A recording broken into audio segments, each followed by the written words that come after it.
മോഹൻലാൽ എന്ന ബ്രാൻഡ്, മമ്മൂട്ടി എന്ന നടൻ, ഇതൊരു ഫാൻ ഫൈറ്റിന് വേണ്ടി ചെയ്യുന്നൊരു വീഡിയോ ഒന്നുമല്ല, ഇത് സത്യമായ കാര്യമാണ്. 2000 മുതൽ നമ്മൾ ശ്രദ്ധിച്ചാൽ, അതിന് മുമ്പുള്ളതൊന്നും ശ്രദ്ധിക്കണം, 2000 മുതൽ ഇങ്ങോട്ട് ശ്രദ്ധിച്ചാൽ ശരിയാണ്, മമ്മൂട്ടിക്ക് രാജമാണിക്യവും പോക്കിരി രാജയൊക്കെ ഉണ്ടെങ്കിൽ പോലും, ബട്ട് 2010 മുതൽ ഇങ്ങോട്ട് ശ്രദ്ധിച്ചാൽ വേണ്ട, അതും വിട്ടിട്ട് നമുക്ക് 2020 മുതൽ ശ്രദ്ധിച്ചാൽ മോഹൻലാൽ വളരെ വ്യക്തമായി ഒരു ബ്രാൻഡിനെ സൃഷ്ടിക്കാനാണ് കൃത്യമായിട്ട് അദ്ദേഹത്തിന് പോകുന്നത്. അതിനെ കുറ്റം പറഞ്ഞിട്ട് കാര്യമില്ല. മോഹൻലാൽ ഇപ്പോൾ അടുപ്പിച്ചൊരു 6 കൊല്ലം ഫ്ലോപ്പ് ഉണ്ടെങ്കിൽ ഒരു പടം മതി, അത് ഒരു ആവറേജ് സാധനം ഉണ്ടെങ്കിൽ ഇടിച്ചു കുത്തി ആൾക്കാർ കയറുമെന്ന് പറയുന്നത് അദ്ദേഹത്തിൻ്റെ ബ്രാൻഡ് വാല്യൂ തന്നെയാണ്.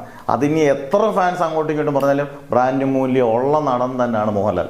പ്രത്യേകിച്ചും കേരളത്തിലെ ആബാലവൃദ്ധ ജനങ്ങൾ മോഹൻലാലിൻ്റെ ഒരു പടം ഉണ്ടെങ്കിൽ അത് 90 വയസ്സുള്ള അപ്പൂപ്പനും അമ്മൂമ്മ എല്ലാവരും ഇറങ്ങി സിനിമ കാണും എന്നുള്ളത് സത്യം തന്നെയാണ്. ഇത് അങ്ങോട്ടും ഇങ്ങോട്ടും അടിച്ചിട്ട് ഫാൻസുകാർ ഫൈറ്റ് ചെയ്തിട്ടൊന്നും ഒരു കാര്യമില്ല, ഇത് സത്യമായ കാര്യമാണ്. തുടരും ഗംഭീര സിനിമയായപ്പം അതിഗംഭീര വിജയം നേടി. ഒരുപക്ഷെ മമ്മൂട്ടി തുടരിനകത്ത് അഭിനയിച്ചെങ്കിൽ ഒരുപക്ഷെ 240 കോടിയൊന്നും നേടത്തില്ല എന്നുള്ളത് കൺഫേം ആയിട്ട് പറയാം. അന്നേരം മോഹൻലാലിനെ ഒരു ബ്രാൻഡാക്കി, അന്നേരം നമുക്ക് നഷ്ടപ്പെടുന്ന മോഹൻലാലിൻ്റെ അഭിനയ സാധ്യതയുള്ള സിനിമകളോടാണ് എന്നുള്ളതാണ് സത്യം. മോഹൻലാൽ അതിനോട് കൂടുതൽ ഇനിയുള്ള വർഷങ്ങളായാലും മോഹൻലാൽ അങ്ങനെയുള്ള സിനിമകൾ സെലക്ട് ചെയ്യുന്നില്ല. മമ്മൂട്ടി നേരെ തിരിച്ചാണ്.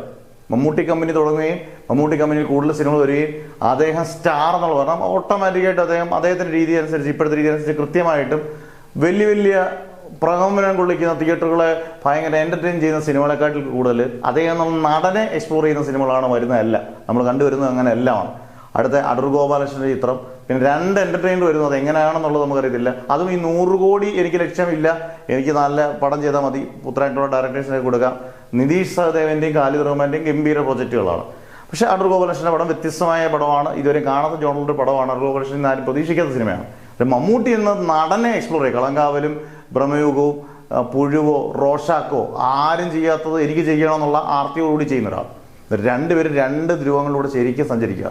അതുകൊണ്ട് മമ്മൂട്ടി എന്നും പുത്രമായിട്ടുള്ള നടന വൈഭവം തെളിയിക്കുകയും മോഹൻലാൽ ഒരു ബ്രാൻഡായി നിലനിർത്താൻ ആഗ്രഹിക്കുന്നതാണ് എനിക്ക് തോന്നുന്നത്. ഇനി ഇവർ വ്യത്യാസമില്ല, കാരണം ഇവർ ചെയ്തു കൂട്ടിയ കഥാപാത്രങ്ങളൊക്കെ ഇഷ്ടം പോലെ ഉണ്ടെന്ന് ഒരു 100 കൊല്ലോ 200 കൊല്ലോ അല്ലെങ്കിൽ ആയുസ് വരെ നമുക്ക് ഓർത്തിരിക്കാൻ. എന്തായാലും അവരുടെ ഇഷ്ടത്തിനനുസരിച്ച് കഥാപാത്രങ്ങൾ ചെയ്യട്ടെ, മുന്നേറട്ടെ, രണ്ടുപേരും ഗംഭീര പ്രോജക്റ്റുകളിലേക്ക് കയറട്ടെ എന്ന് നമുക്ക് ആശംസിക്കാം.